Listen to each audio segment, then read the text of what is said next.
person who rose up through the ranks of youth politics and was the leader of the ANC Youth League and eventually ended up as a cabinet minister for many years was Malusi Gigaba. He's agreed to speak to you about this today, and I was just reminding him I'm old enough to remember reporting on him as a leader of the ANC Youth League. Malusi, good afternoon to you. Thank you for your time this afternoon. Firstly, do you think young people really influence government and politics, or do you think that national leaders are actually influencing young people more?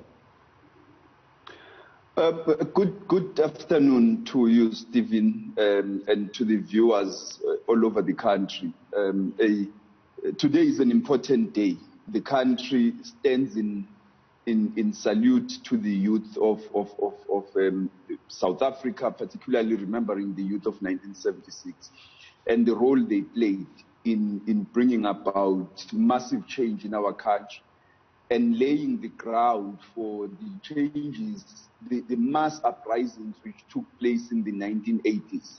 The youth shook the nation out of complacency into action. And for that, we remember them. And yet focus on the challenges of young people today and tomorrow. And the mission they have, the tasks they must undertake on behalf of the nation. You know, young people have a massive influence on government, and it is that is evidenced by several changes, not only their participation in structures of governments. If you look today, several premiers are former members of youth organizations, several ministers, deputy ministers, MECs, mayors, councillors, and so they have a direct participation in structures of governments. But one of the things that we have achieved with time, of course, starting with the first administration of President Mandela, is to involve young people directly in the structures of governance. Because if you look at the cabinet of President Mandela, a whole number of them were within the range of youth, and some had just graduated. But even regardless of that, irrespective of that, young people's influence in government in the form of the establishment of the National Youth Commission, Umsobomvu Youth Fund, various programs such as the National Youth Service Program, and most recently,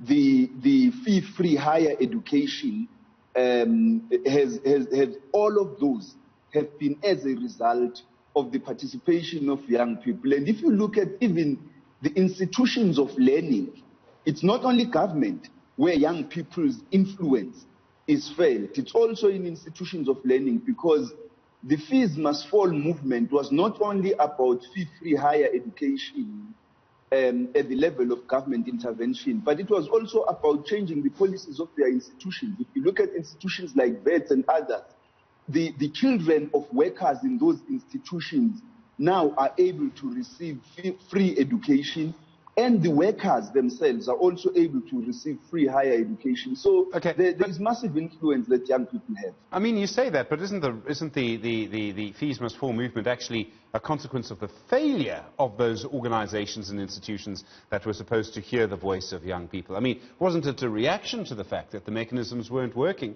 and that's why young people needed to rise up as they did in 1976? You know, the struggle, nothing is ever achieved without struggle.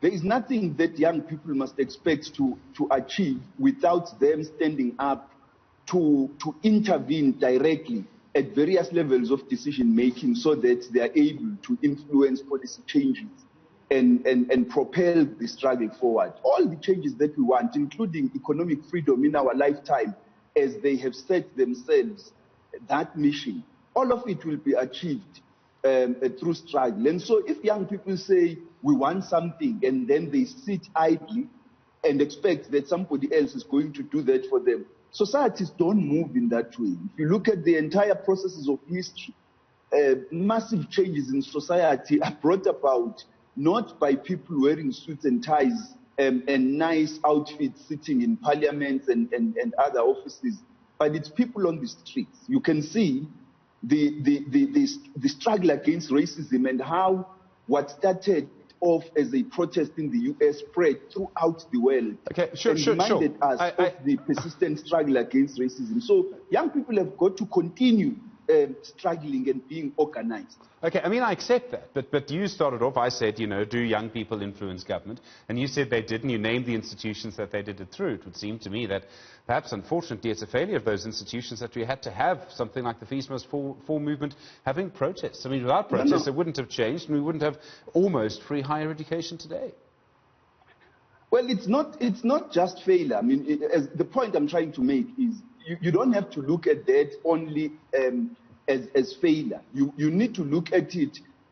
Government will try from time to time to balance various interests and needs and look at the resources available. And the decision about that often depends on the level of mobilization and lobbying that various institutions undertake.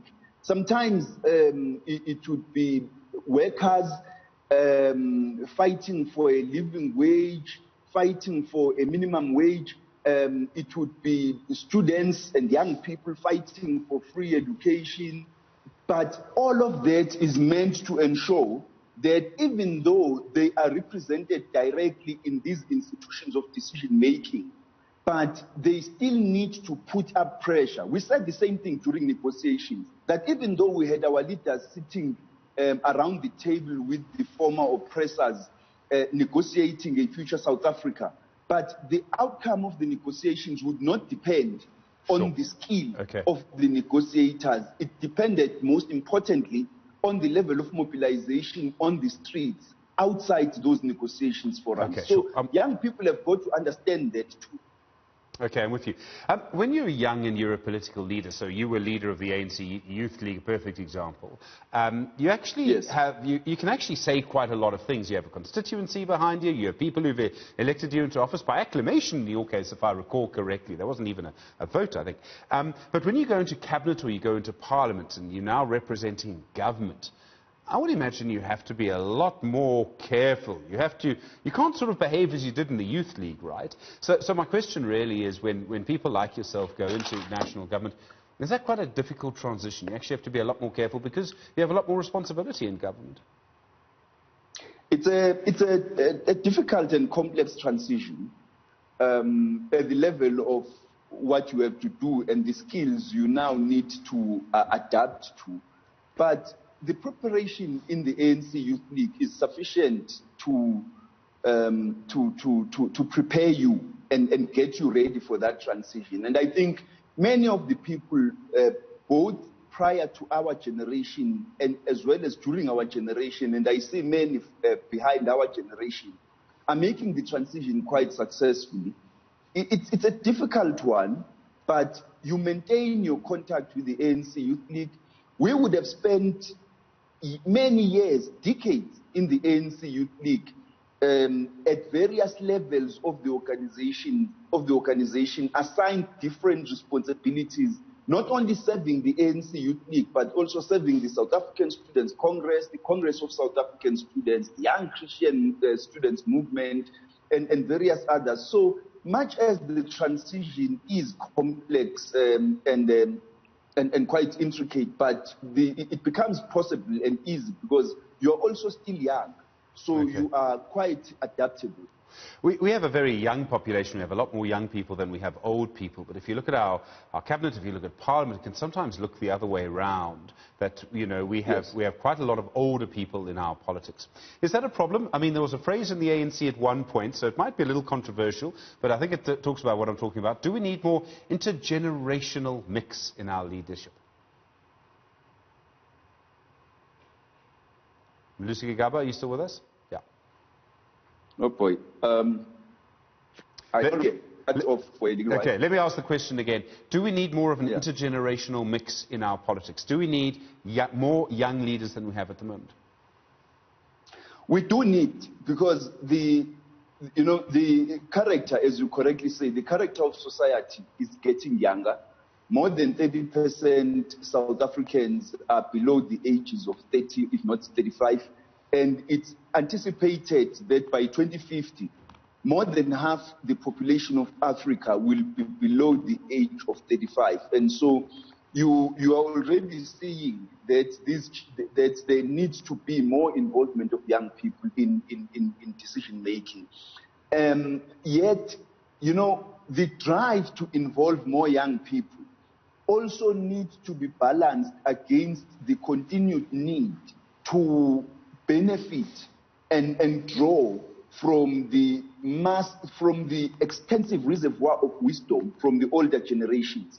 You don't need to dispose of the older generations willy-nilly, but we do need to begin introducing younger leadership at all levels in ways that are much bigger than we are doing at the present moment. We need to be more bolder. If you look at it, the former president of the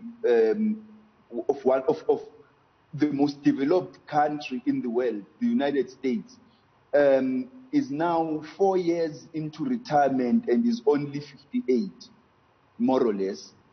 President Obama. Yeah. President Clinton was the youngest leader in the United States. So South Africa has absolutely no reason to fear that young leadership will fail the country. I think we have plenty of young leaders, extremely capable and very bold, to be able to take South Africa forward to the type of future we want. Malusi Gigaba, thank you very much indeed. Been a while since you and I last spoke. Former Cabinet Minister, speaking in a capacity as former Cabinet Minister and as a former leader of the ANC Youth League this Youth Day. We'll continue these conversations over the next little while. Thanks very much indeed. Stay with us here on News.